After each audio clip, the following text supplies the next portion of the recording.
এই যে আপনারা নামাজ পড়েন, রোজা রাখেন, এগুলো করে কি আসলে কিছু হবে?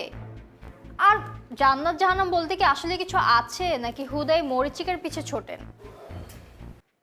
আর ইসলামের যে ৫টি স্তম্ভ কালেমা, রোজা, নামাজ, হজ, জাকাত, মানুষ, সমাজ, এদের কাদের জন্য খারাপ, কাদের জন্য ক্ষতি একটু বলতে পারেন? খারাপ কি সেটা তো আমি জানতে চাইনি, ভালো কি সেটা জানতে চেয়েছি। কালিমা, সৃষ্টিকর্তার উপর বিশ্বাস রেখে তার আদেশ নির্দেশ মেনে চলে ওনার প্রেরিত পুরুষদেরকে স্বীকার করে সাক্ষ্য দেওয়ার নামই হচ্ছে কালিমা। ধরে নিলাম আপনার কথা অনুযায়ী জান্নাত জাহান্নাম কিছুই নাই, তারপরেও যদি কেউ হাসর, মিজান, জাহান্নামকে বিশ্বাস করে এই দুনিয়াতে খারাপ কাজ থেকে নিজেকে বিরত রাখে, ভালো কাজ করে, তাহলে কি দেশ সমাজের জন্য কোনো ক্ষতি হয়? নামাজ, নামাজে একটা খারাপ দিকে আপনি দেখাইতে পারবেন?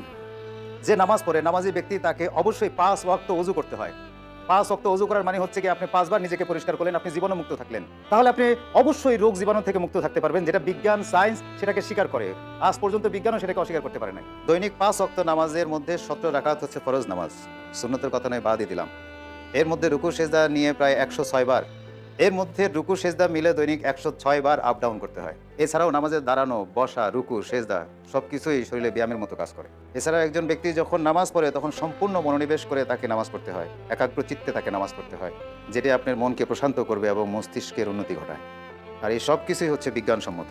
আর জামাতে নামাজ আদায়ের মাধ্যমে পারস্পরিক সম্পর্ক, একে অপরের প্রতি ভ্রাতৃত্ব সবকিছুই বৃদ্ধি পায়। রোজা, রোজা আপনার শরীরের রক্তচাপ, ব্লাড সুগার, কোলেস্টেরল নিয়ন্ত্রণ করে ও শরীরের ওজন কমায় এবং মস্তিষ্কের ক্ষমতা বৃদ্ধি করে। এছাড়াও রোজা ক্ষুধার্ত মানুষের কষ্ট অনুধাবনে ধনী এবং গরিব মানুষের মধ্যে সেতুবন্ধন তৈরি করে। চতুর্থত হজ, হজের মাধ্যমে দুনিয়ার সমস্ত মুসলমান একটি নির্দিষ্ট সময় সবাই কাঁধে কাঁধ মিলিয়ে একটি জায়গায় মিলিত হন। এতে করে সারা বিশ্বের মুসলমান ভাই ভাইদের মধ্যে একটি বিশ্বাসের জায়গা তৈরি হয়, একটি ভ্রাতৃত্বের জায়গা তৈরি হয়। চতুর্থত জাকাত, জাকাতে সমাজের সম্পদের ভারসাম্য তৈরি হয়, ধনী গরিবের মধ্যে দূরত্ব ব্যবধান কমে যায়।